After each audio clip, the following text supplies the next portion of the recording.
everyone! Oh my god, it's been such a long time since we sat down for a long video, but today is a great day. Krai looks so amazing, so I thought that would be the perfect opportunity to make a full summary of the 6.0 live stream, from the character, the story quests, the events, the Primogems we're gonna get, the quality of life improvement, the agenda, so everything you need to know. And I think we should get started because this video is already gonna be pretty long considering everything we are getting. First off, with the banner, as you know, in the phase 1 we're getting Loma, so our very first Lunar Bloom reaction character, which is super exciting. With her we're gonna be getting Nahida and the Sumeru Chronicled. I know, it's such bad timing actually. So it's featuring Deya, Alhaithim, Wanderer, Sino, Nilu, and Tainari, as well as their weapon. I also feel like the banner is pretty good overall. You have very good option in that Sumeru Chronicled, as long as you don't get the permanent character, of course. Same thing for the weapon. The weapons are like all pretty good, and I will say they're like, even if you lose, you might end up with a very good option. And the 4-star for the event banner have already been revealed, and they will be Barbara, Cookie, and Cave. And this banner and update will drop on the 10th of September. And for phase 2, we're getting Flins and Yellen, as well as I Know for the 4-star. I feel like they're tricking us by putting I Know there. I was so expecting her to be on the very first banner, but just so you know, I Know will be free. Next, we got a reveal of the Archon quest, and the plot will be so different from what we thought. Like, I clearly didn't expect that. I really thought that like Columbina and the Fatui were like working together to like steal the moon. I don't know, Gru type of way maybe. But Columbina is no longer a Fatui for now. We don't know why. We have no information. And she's actually an ancient moon goddess. And she's now hiding in a cave also.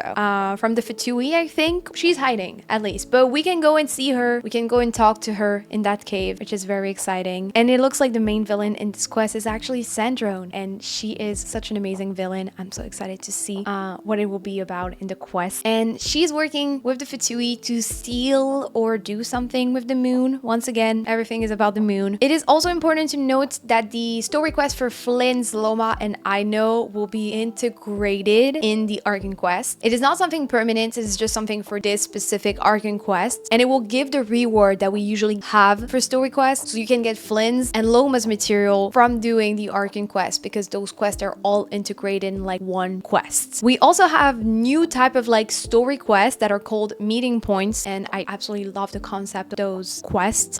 So they're quests for Flynn's, Loma, and I Know, and they are little slice of life that we will experience with them, so their everyday life. And we will also learn more about their factions, which I feel like is such a clever idea. Completing them will take multiple little story, and they will reward you with points that you can then exchange for exploration bonus perks and rewards and stuff like this, which is even more primo, so we love that. We can also interact with Columbina, as I said, that is hiding in the cave, and she will also be giving us some bonus exploration perks. She will help us, and she will also give us little rewards for talking to her. Now for the new area, Krai of course will be available, and there will be like a bonus, limited time reward bonus for completing it. We will be able to use the power of the moon to explore, and it will give us exploration perk like solving puzzles, jumping on platform, etc. So it will be very similar to, for example, the use of Phlogiston to use stuff in Natlin, or the Nama and Uzia power in Fontaine. And we will also be able to play as a little Sealy kind of, that kind of replace the role of the Saurian in Natlin, because you have exploration perks and a little passage that you can use with that Sealy. In Not Krai also we can explore the Fatui base, but we'll have a very different mechanism for exploring that base. You're basically not allowed to go in the base, so you really have to sneak in, and there is really like this stealth type of like mechanism going on. You should not alert the Fatui of your presence at all, and you can use robots to infiltrate, and you will also make NPC and playable character friends along the way that will help you infiltrate the Fatui base. But you need to be very careful, because the Fatui can be alerted by your presence, and it looks like they're going to become stronger and stronger the more they're alerted. We're also getting 2 new artifact sets. For now we don't know much about it, but I'm pretty sure they will release more information on those sets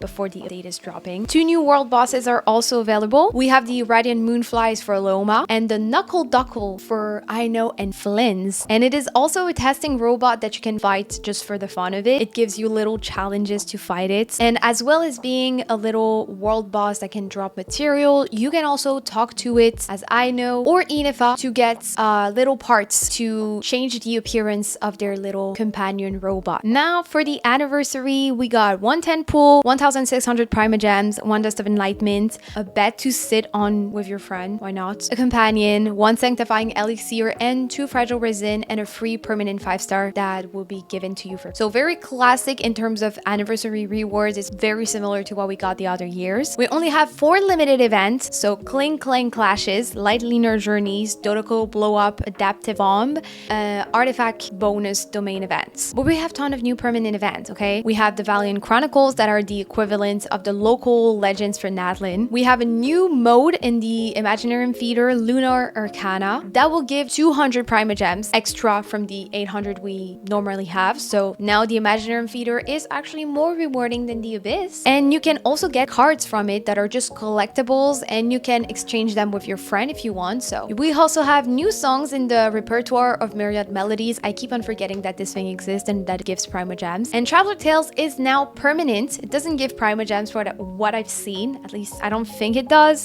So you will see more character hanging out around your world, and you can pick a character that you want to see and talk to. You just need to go to the Narukami Shrine and wish to see that character, which is so nice. I'm so excited for that. It's such a cute way to interact with your character. Now that the event have been covered, here are the quality of life, which are absolutely insane. For new players, there are new ways to earn adventure XP, so from collecting oculi, opening the shrine, stuff like this. Test run are also being improved, so now you don't need to do the trials for the character that you already own. You can just get the rewards. The battle pass and shop now includes local specialities, which is so clever. And in co-op, the difficulty for some domain and some boss will be reduced. And also for like more of the veteran player, for the treasure compass, now it shows on the entire map where everything is, which is so nice. It is really looking like the loot mapper in Weathering Wave, which I love. Next, we have a new system called the Lunar Treasury that are kind of similar to the Treasure Trove in Nadlin, where you can get Artifact and Dust of Enlightenment. The resin management has also been streamlined, which means that now you don't need to condense your resin to get double the rewards. You can just do it directly from the domain. And condensing your resin will now take 60 resin, but you can claim ×3 the rewards, so it's like more time efficient, which is really clever. The artifact force affixes can now be seen directly without even having to level up your artifact. So if you have a 3-liner artifact, you will know what will be the force substat that's going to appear without leveling it up. And also all the talents and weapon ascension materials will be available on the first week of release, so there will be no day limits like we have now. So for example, this talent is on Monday. For the first week of a banner release, all of the domain will just be open whenever you want to get them.